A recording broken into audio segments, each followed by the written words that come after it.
Welcome to my channel, Polity in Pocket.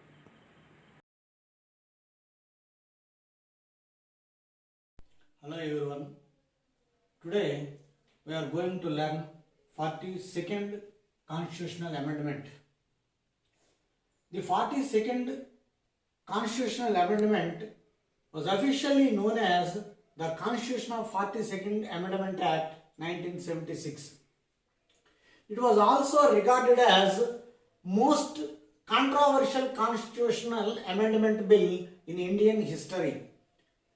The 42nd Amendment Bill, introduced in Lok Sabha by H.R. Gokhale and passed on 2nd November 1976 in Lok Sabha, and enacted by Rajya Sabha on 11th November 76 and assented on 18th December 1976 and commenced on 3rd January 77.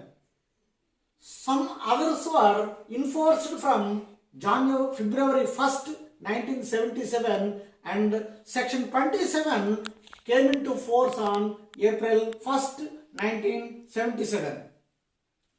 This amendment brought about the most widespread changes to the Constitution of India, and it is sometimes called as Mini Constitution of India or Indira Constitution of India. It laid down the two parts, that is 6th A and 4th A to our Constitution. It also inserted 8 new articles in our Constitution. They are 39th A, 43rd A, 48th A, 131A, 114A, 226A, 228A and 257A. And it also amends nearly 50 articles. Hence it was called as too large and extensive Amendment Act in Indian history. We are observing some highlights of 42nd Amendment Act.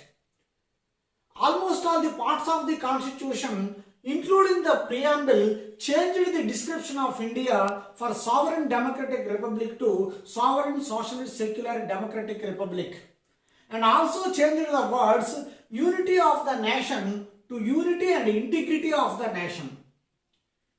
The amendments, 59 clauses, stripped the Supreme Court of many its powers and moved the political system towards political sovereignty. It curtailed the democratic rights in the country and gave sweeping powers to Prime Minister's offices.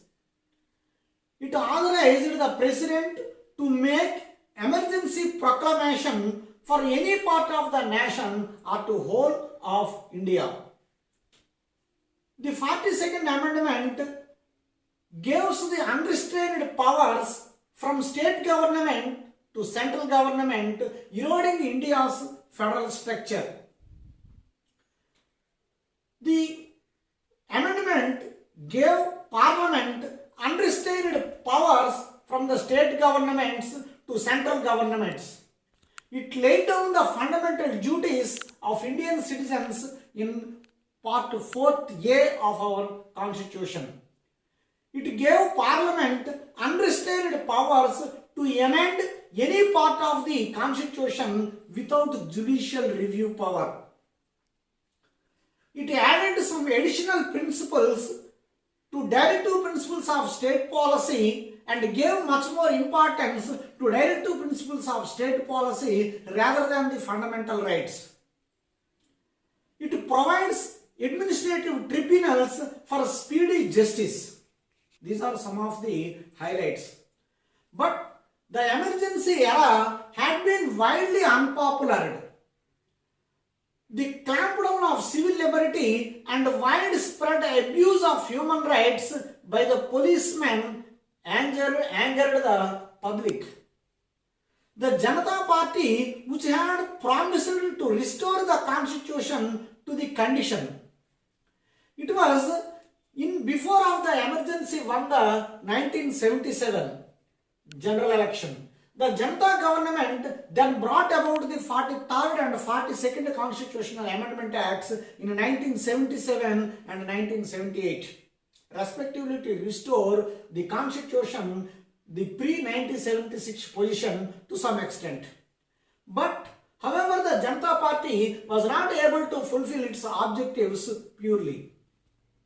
On 31st July 1980, in its judgment on Minerva Mills case versus Union Government of India, the Supreme Court declared the unconstitutional two provisions of the 42nd Amendment Bill, which prevent any constitution even from being called in question in any court or on any ground, and according to the precedents to direct principles of state policy over the fundamental rights of the individuals respectively.